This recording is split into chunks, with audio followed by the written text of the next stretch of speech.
Yeah. So మనకు plant ఫ్యాక్టర్స్లో ఒక point ఉంది ఇక్కడ, internal concentration of internal carbon dioxide concentration అని చెప్పేసి. తర్వాత ఎక్స్టర్నల్ ఫ్యాక్టర్లో కూడా కార్బన్ డైఆక్సైడ్ కాన్సన్ట్రేషన్ ఉంది. ఈ రెండు పాయింట్ ఎలా ఎక్స్ప్లెయిన్ చేయాలంటే, ఒకటి ఫస్ట్ ఎక్స్టర్నల్ ఫ్యాక్టర్ తీసుకుందాం. ఎక్స్టర్నల్ ఫ్యాక్టర్గా కార్బన్ డైఆక్సైడ్ కాన్సన్ట్రేషన్ని ఎలా ఎక్స్ప్లెయిన్ చేయాలంటే, ఫర్ ఎగ్జాంపుల్ మనకు ఒక చెట్టు ఉంది. చెట్టు అనేది బాగా టెంపరేచర్ ఉండే ప్రాంతాల్లో పెరిగిందనుకో అంటే టెంపరేచర్ ఎక్కువైతుందంటే దాని అర్థం ఏంటి, అక్కడ వాటర్ తక్కువ ఉన్నాయి, వాటర్ స్ట్రెస్ కండిషన్స్ అని చెప్పేసి మనకు అర్థమవుతుంటుంది కదా. సో అర్థమవుతుంటుంది అంటే ఇది హెవీ సన్లైట్, వాటర్ స్ట్రెస్ కండిషన్లో ప్లాంట్ చుట్టుపక్కల బయట టెంపరేచర్ పెరుగుతున్నప్పుడు ఏమవుతుంది, ఆటోమేటిక్గా ఏమవుతుంది అంటే, ఈ స్టొమాటో ఉంటాయి కదా, స్టొమాటా ఏమైతే ట్రాన్స్పిరేషన్ జరుగుతుంటుంది. అంటే ఏంది, వాటర్ బయటికి వెళ్తూ ఉంటాయి. సో వాటర్ అనేది స్టొమాటో నుంచి బయటకు పోవడమే కాదు, స్టొమాటో నుంచి మనం చదువుకున్నాము కార్బన్ డైఆక్సైడ్ లోపలికి పోవడము, ఆక్సిజన్ అనేది బయటికి రావడం అనేది జరుగుతూ ఉంటుంది. అంటే ఇది జరుగుతుంది, ఈ రెండు జరుగుతూనే ఉంటాయి, రైట్. ఎప్పుడైతే మనకు టెంపరేచర్ అనేది ఎక్కువైందనుకో, టెంపరేచర్ అయితే ఎక్కువైతే ప్లాంట్ చుట్టుపక్కల ఈ ప్లాంట్లో ఉండే స్టొమాటో అనేది ఏమవుతుంది, క్లోజ్ అవుతుంది ఇట్లాగా, రైట్. క్లోజ్ అయినప్పుడు లోపలికి వెళ్ళిన కార్బన్ డైఆక్సైడ్ అనేది బయటికి వెళ్ళిన ఆక్సిజన్ అనేది ఇంకా స్టాప్ అయిపోతుంది. లోపల ఎంతైతే ఆక్సిజన్ ఉందో అలాగే ఉండిపోతుంది, లోపల కార్బన్ డైఆక్సైడ్ ఎంత ఉందో అంతే ఉండిపోతుంది అనమాట. ఓకే. సో అప్పుడు అందుకే ఏమంటున్నాడు ఇక్కడ, కార్బన్ డైఆక్సైడ్ డిక్రీజ్ అవుతుంది అన్నాడు. ఎందుకు డిక్రీజ్ అవుతుంది అంటే, ఇప్పుడు లోపలికి వెళ్ళిన కార్బన్ డైఆక్సైడ్ అనేది ప్లాంట్ ఫోటోసింథసిస్ చేసుకోవడానికి కార్బన్ డైఆక్సైడ్ ఉపయోగించుకుంటుంది. ఎప్పుడు స్టొమాటో ఓపెన్ అయింటే కార్బన్ డైఆక్సైడ్ లెవెల్ అనేది లోపలికి వెళ్తూ ఉంటుంది. స్టొమాటో క్లోజ్ అయిపోయింది కాబట్టి లోపలికి వెళ్ళిన అది మాత్రమే కార్బన్ డైఆక్సైడ్ ఉపయోగించుకుంటుంది. అంటే రాంగరాంగ ఏమవుతుంది, కార్బన్ డైఆక్సైడ్ తగ్గుముఖం పడుతుంది లోపల, అది ఇక్కడ చెప్పేది అనమాట. ఓకే. తగ్గుముఖం పట్టినప్పుడు మరి ఏ కాన్సన్ట్రేషన్ ఎక్కువైతుంది అంటే, ఆక్సిజన్ కాన్సన్ట్రేషన్ అనేది ఎక్కువ అవుతుంటుంది. ఎందుకంటే ఆల్రెడీ లోపలికి వెళ్ళిన కార్బన్ డైఆక్సైడ్ ఎక్కువ ఉంటుంది, కార్బన్ డైఆక్సైడ్ ఉపయోగించుకొని ఫోటోసిన్థసిస్ ద్వారా కూడా వస్తుంది ఆక్సిజన్, ఇది ఎక్కువవుతుంది. ఈ రెండు ఎక్కువ కావడం వల్ల మనకేమవుతుందంటే ఆక్సిజన్ కాన్సన్ట్రేషన్ ఎక్కువైపోయి దీనికి రుబిస్కోన్ ఎంజైమ్ వచ్చేసి అతుక్కుంటుంది. సో అతుక్కున్నప్పుడు మనకు కెల్విన్ సైకిల్లోకి ఎంటర్ కాకోకుండా ఇంకో సైకిల్లోకి ఎంటర్ అవుతుంది అనమాట. సో అప్పుడు ఏమైతే ఫోటో రెస్పిరేషన్ జరుగుతుందని నేను ఆల్రెడీ వీడియో చేసినాను, ఫోటో రెస్పిరేషన్ జరుగుతుందని అది. సో అట్లా చెట్టు బయట ఉండే ఎక్స్టర్నల్ ఫ్యాక్టర్గా కార్బన్ డైఆక్సైడ్ కాన్సన్ట్రేషన్ అనేది ఎక్స్టర్నల్ ఫ్యాక్టర్గా పనిచేస్తుంది, అది చెప్తున్నాను అనమాట అక్కడ. Okay, very very important. మళ్ళీ ఇదే కార్బన్ డైఆక్సైడ్ కాన్సన్ట్రేషన్ ఇంటర్నల్ ఫ్యాక్టర్గా ఎలా యాక్ట్ చేస్తుందో చెప్తున్నాడు.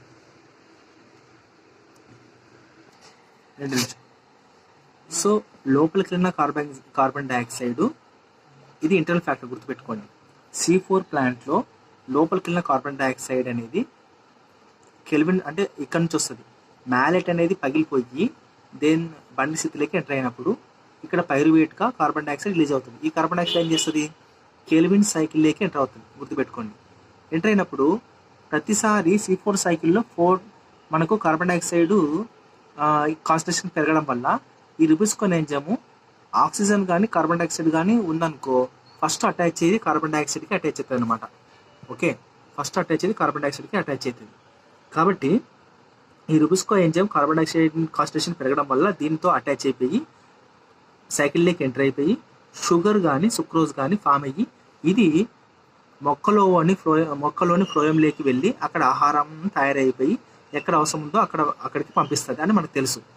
అందుకే అంటూ ఉంటారు, కెల్విన్ సైకిల్ ద్వారా మనకు సుక్రోజు బండిల్ సిత్ సెల్ ఫామ్ అవుతుంది అని చెప్తుంటారు, రైట్. ఇక్కడ నేను చెప్పే పాయింట్ ఏంటంటే, ఇక్కడ చూడండి, ఫోటో రెస్పిరేషన్ జరగదు. ఎందుకు చెప్పు, ఆక్సిజన్ కాన్సన్ట్రేషన్ అనేది పెరుగుతున్నది. ఇక్కడ ఓన్లీ కార్బన్ డైఆక్సైడ్ మాత్రమే వస్తుంది ఇక్కడికి కదా, కార్బన్ డైఆక్సైడ్ మాత్రమే వస్తుంది. కాబట్టి అలాంటి పరిస్థితుల్లో మనకు రుబిస్కో కార్బన్ డైఆక్సైడ్తో ఫామ్ అయి ఫోటో రెస్పిరేషన్ జరగదు. అసలు ఫోటో రెస్పిరేషన్ అంటే ఏంది? మనిషి గాలి పీల్చుకున్నట్టుగా ఆక్సిజన్ని లోపలికి పీల్చుకోవాలా, కార్బన్ డైఆక్సైడ్ని బయటకు వదలాలా. దాన్ని ఏమంటారు? హ్యూమన్ రెస్పిరేషన్ అన్నారు.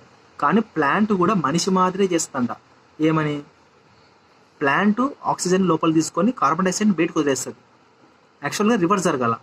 మనిషి మాదిరే ప్లాంట్ చేస్తుంది కాబట్టి అది C3 సైకిల్లో చూపిస్తుంది. ఎక్కడ C3 సైకిల్? చూడండి, C3 సైకిల్లో జరుగుతుంది. ఓకే, C4 సైకిల్లో జరగదు. సో C3 సైకిల్లో ఆ విధంగా జరిగితే ఫోటో రెస్పిరేషన్ అంటారు. C4 ప్లాంట్స్లో జరగదు కాబట్టి ఫోటో రెస్పిరేషన్ జరగదు అని చెప్పేసి చెప్తారు. కాబట్టి carbon dioxide concentration outside external ఫ్యాక్టర్గా పనిచేస్తుంది, ఇంటర్నల్గా ఇలా పనిచేస్తుందని రాయొచ్చు అనమాట. అందుకే ఇది ఇంటర్నల్ ఫ్యాక్టర్ ఇక్కడ, ఇదేమో ఇది ఎక్స్టర్నల్ ఫ్యాక్టర్ అని చెప్పేసి చెప్పొచ్చు. చూడండి, మనకు ఫోటోసింథసిస్ చాప్టర్లో factors effect in the photosynthesis దాన్ని రికార్డ్ చేస్తున్నాను. ఇక్కడ పాయింట్ ఏంటంటే ప్లాంట్ ఫ్యాక్టర్స్ అన్నా ఇంటర్నల్ ఫ్యాక్టర్స్ అన్నా ఒకటే.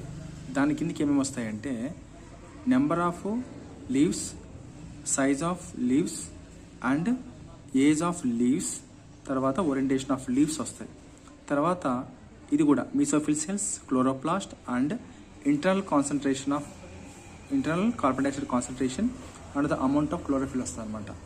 ఇవన్నీ కూడా ప్లాంట్ ఫ్యాక్టర్స్ అంటారు లేదా ఇంటర్నల్ ఫ్యాక్టర్స్ అంటారు. ఓకే, నెక్స్ట్ వచ్చేసి ప్లాంట్ ఫ్యాక్టర్స్ ఇంటర్నల్ ఫ్యాక్టర్స్ అంటారని మనం తెలుసుకున్నాం కదా. ఇక్కడ మనకు కావాల్సింది ఏంటంటే ప్లాంట్ ఫ్యాక్టర్ కానీ ఇంటర్నల్ ఫ్యాక్టర్ కానీ దేని మీద ఆధారపడుతుంది అంటే జెనెటిక్ ప్రీ డిస్పోజిషన్ మీద ఆధారపడుతుంది. తర్వాత మరియు రెండవది depends on the plant growth మీద కూడా ఆధారపడుతుంది అనమాట. ఓకే, నెక్స్ట్ ఎక్స్టర్నల్ ఫ్యాక్టర్స్ కిందకి వద్దాం. సో ఎక్స్టర్నల్ ఫ్యాక్టర్స్ కిందకి ఏమేమి వస్తాయి?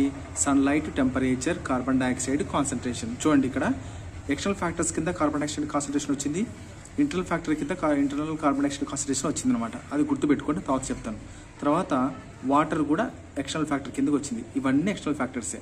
కానీ ఈ నాలుగిట్లో 3 మాత్రమే లిమిటింగ్ ఫ్యాక్టర్స్గా పనిచేస్తాయని చెప్పేసి ఈ బ్లాక్స్మెన్స్ సైంటిస్ట్ చెప్పినాడు అనమాట. ఎవరు ఏమని అంటే అది light, temperature, carbon dioxide concentration అనేది లిమిటింగ్ ఫ్యాక్టర్గా పనిచేస్తాయని చెప్పేసి ఈ బ్లాక్స్మెన్ సైంటిస్టు నిరూపించినాడు. అందుకే దీనికి ఏం చెప్పినంటే లా ఆఫ్ లిమిటింగ్ ఫ్యాక్టర్స్గా చెప్పినాడు అనమాట దీన్ని. చూడండి, ఇక్కడ ఏమంటారంటే అన్ని ఫ్యాక్టర్లు ఒకటేసారి గుమ్ముగూడి రేట్ ఆఫ్ ఫోటోసింథసిస్ని ప్రభావితం చేస్తాయంటున్నాడు. All these factors simultaneously effect the rate of photosynthesis. ఇక్కడ ఎఫెక్ట్ అంటే ఏంటంటే ఫోటోసింథసిస్ని ప్రభావితం చేసేటివి ఇవి అనమాట. అంటే ఇది ఏది హాని కాబడుతుంది? ఇది అనమాట. ఇది హాని కాబడుతుంది కాబట్టి ఏ వాడతారు. ఒకవేళ ఎఫెక్ట్ అంటే ఏంది అంటే ఇదే హాని చేస్తుంది అనమాట వీటిని, అట్లా అన్నట్టు reverse. So all these factors simultaneously effect the rate of photosynthesis. ఏ ఫ్యాక్టర్స్ అవి అంటే ఇవి అనమాట. ఇవి light, temperature, carbon dioxide concentration, water అనమాట. Okay, water.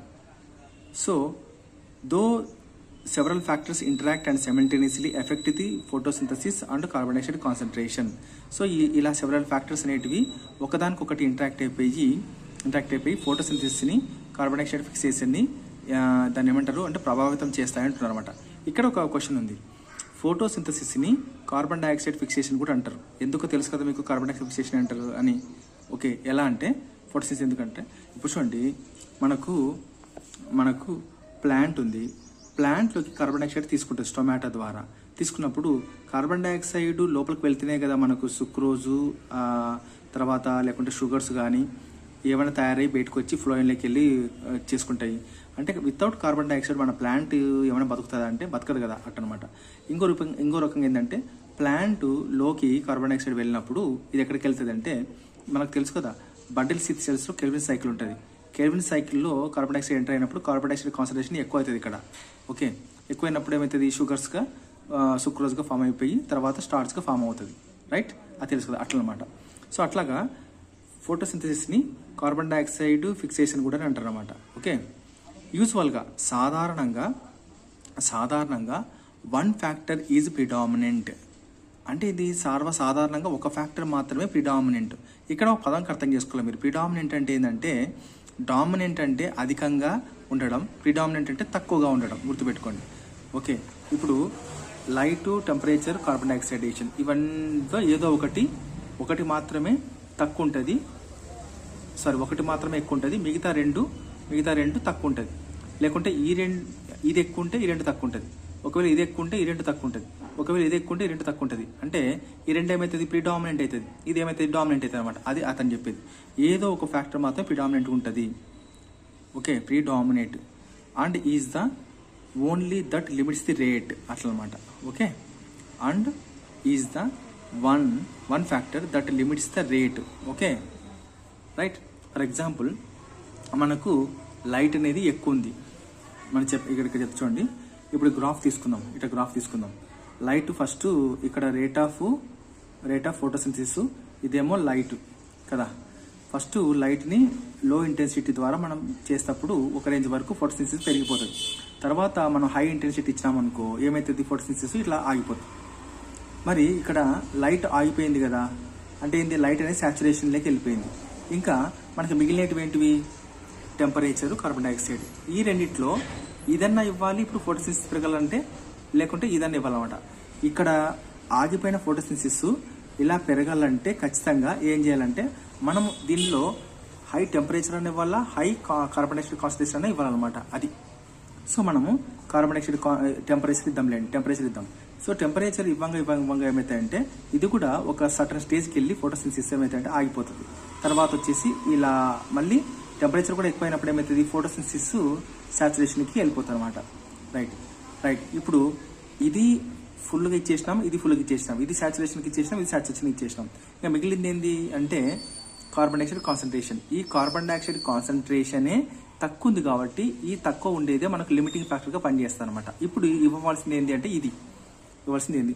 సో దీన్ని కార్బన్ డైఆక్సైడ్ కాన్సన్ట్రేషన్ ఇస్తే ఏమైందంటే ఇది పైకి వెళ్ళిపోయి ఇలా వచ్చేస్తుంది అనమాట. ఓకే, ఇలా వచ్చేస్తుంది. సో అప్పుడు లైట్ సాచురేషన్ అయిపోయింది, టెంపరేచర్ సాచురేషన్ అయిపోయింది, కార్బన్ సాచురేషన్ అయిపోయింది. ఇంకా ఫోటోసింథసిస్ జరగదు, ఇంతకంటే ఎక్కువ ఉండదు అనమాట. అది చెప్పేది. ఓకే, ఇక్కడ ఒక పాయింట్ ఏంటంటే లిమిటింగ్ ఫ్యాక్టర్ని ఎందుకు అంటున్నా అంటే ఈ రెండు ఎక్కువ ఉన్నాయనుకో ఇది తక్కువ ఉంది, ఇంకా ఈ రెండు ఎక్కువైనప్పుడు ఫోటోసింథసిస్ ఇంకా ఆగిపోతుంది. సో ఏదైతే తక్కువ ఉందో అది లిమిటింగ్ ఫ్యాక్టర్గా పనిచేస్తుంది.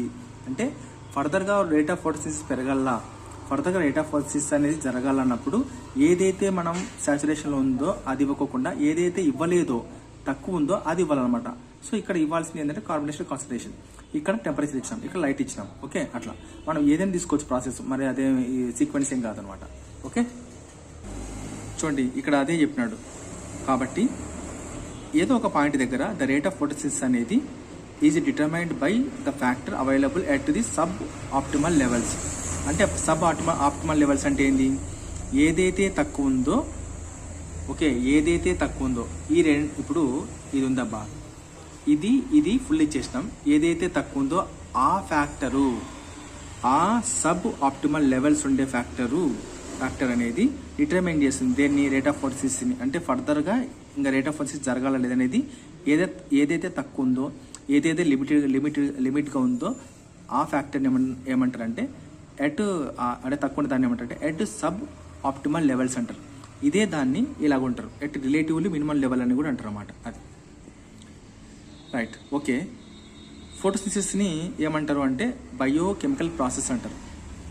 బ్లాక్స్మెన్స్ ఏ సంవత్సరం లా ఆఫ్ లిమిటింగ్ ఫ్యాక్టర్ని పెట్టినాడంటే 1905.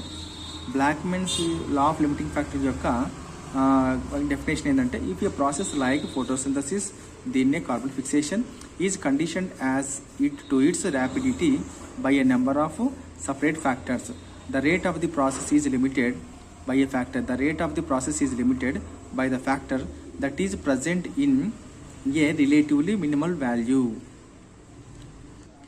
చూడండి ఇక్కడ ఏమంటున్నాడంటే మనకు ఫోటోసింథసిస్ కానీ కార్బన్ డైఆక్సైడ్ ఫిక్సేషన్ అనే ప్రాసెస్ అనేది మనకు number of separated factors rapidity ద్వారా మనకు చేయబడుతుందని చెప్పినాడు. అంటే ఎట్లాగా, ఇవి temperature, light, temperature, carbon dioxide concentration, ఇవి సపరేట్ లిమిటింగ్ ఫ్యాక్టర్స్ కదా అట్టనమాట. సో ఇక్కడ the rate of the photosynthesis process లేకుంటే the rate of the carbon dioxide fixation అనేది తగ్గబడుతుంది దేని ద్వారా అంటే by the factor that is present in a relatively minimal value అట్లా అనమాట. ఎలా అంటే దీనికి సింపుల్ చెప్తుండీ, మనకు ఫస్ట్ లైట్ ఇస్తాం, లైట్ ఈ మూడిట్లో మనం ఫస్ట్ లైట్ ఇచ్చినాం. సో లైట్ ఇవ్వడం వల్ల రేట్ ఆఫ్ ఫోటోసిన్థసిస్ పెరిగి లైట్ హై అయిపోయినప్పుడు ఆగిపోయింది, సాచురేషన్లోకి వచ్చింది. మరి ఈ రెండిట్లో ఇది ఇచ్చేసినాం కదా, మరి ఏ ఫ్యాక్టర్స్, ఈ 2 ఫ్యాక్టర్స్ ఉన్నాయన్నమాట. ఇవి ఎలా ఉన్నాయి? మినిమం. ఇవి ఎలా ఉన్నాయి? రిలేటివ్లీ మినిమల్ వాల్యూగా ఉన్నాయి, అంటే తక్కువ ఉన్నాయి. సో ఈ రెండు డిసైడ్ చేస్తాయి ఫర్దర్గా రేట్ ఆఫ్ ఫోటోసిన్థసిస్ అనేది పెరగల్లా వద్దా అనేది అనమాట, రైట్. సో అప్పుడు మనం ఏం చేసినాం, టెంపరేచర్ తీసుకున్నాం. టెంపరేచర్ ఇవ్వడం ద్వారా, హై టెంపరేచర్ ఇవ్వడం ద్వారా కొంతవరకు బాగా వెళ్ళి మళ్ళీ ఫోటోసిన్థసిస్ సాచురేషన్కి వెళ్ళిపోతుంది. సో ప్రతి దానికి ఒక సాచురేషన్ ఉంటుంది. అట్లాగా మళ్ళీ ఇంకా మిగిలినది ఇది లిమిటింగ్ ఫ్యాక్టర్గా పనిచేస్తుంది. అంటే లిమిటింగ్ ఫ్యాక్టర్ అంటే ఇది ఏదో తక్కువ ఉంది, ఇది ఇవ్వాలని అర్థం. కాబట్టి దీన్ని ఇస్తే మళ్ళీ ఫోటోసిన్థసిస్ పెరిగిపోయి తగ్గిపోతుంది అంట. అది ఇక్కడ చెప్పేది రిలేటివ్లీ మినిమల్ వాల్యూ అంటే. ఇంకోటి చూడండి, ఇక్కడ ఎగ్జాంపుల్ మనకు గ్రీన్ లీఫ్ ఉండాలి, ఆప్టిమం లైట్ ఉండాలి, కార్బన్ డైఆక్సైడ్ కండిషన్స్ చూడండి. మనకు గ్రీన్ లీఫ్ ఉంది, లైట్ ఉంది, కార్బన్ డైఆక్సైడ్ కాన్సన్ట్రేషన్ ఉంది. కానీ ప్లాంట్ అనేది ఫోటోసిన్థసిస్ జరిపించదంట. ఏది ఒకటి లేదు, గుర్తుపెట్టానండి. లైట్ ఉంది, కార్బన్ డైఆక్సైడ్ కాన్సన్ట్రేషన్ ఉంది, లీఫ్ ఉంది. ఇంకోటి లేదు, టెంపరేచర్ లేదు. టెంపరేచర్ ఎలా ఉంది? Temperature is low. టెంపరేచర్ కూడా ఆప్టిమల్గా ఉండాలన్నమాట. అప్పుడే మనకు ఫోటోసిన్థసిస్ జరుగుతుంది. మనకు ఆప్టిమల్ టెంపరేచర్ ఇచ్చినప్పుడు మాత్రమే ఆ ప్లాంట్ అనేది ఫోటోసిన్థసిస్ జరుపుకుంటుంది అని చెప్పి చెప్తున్నామన్నమాట. ఈ పాయింట్ మీకు అర్థం కాదు. At any point the rate of photosynthesis, ఏ సందర్భంలో అయినా కూడా రేట్ ఆఫ్ ఫోటోసిన్థసిస్ అనేది ఒక ఫ్యాక్టర్ ద్వారా నిర్ణయించబడుతుంది. అదే ఏంటంటే ఎట్ సబ్ ఆప్టిమల్ లెవెల్లో at sub optimal level, at relative minimal level, అంటే ఎట్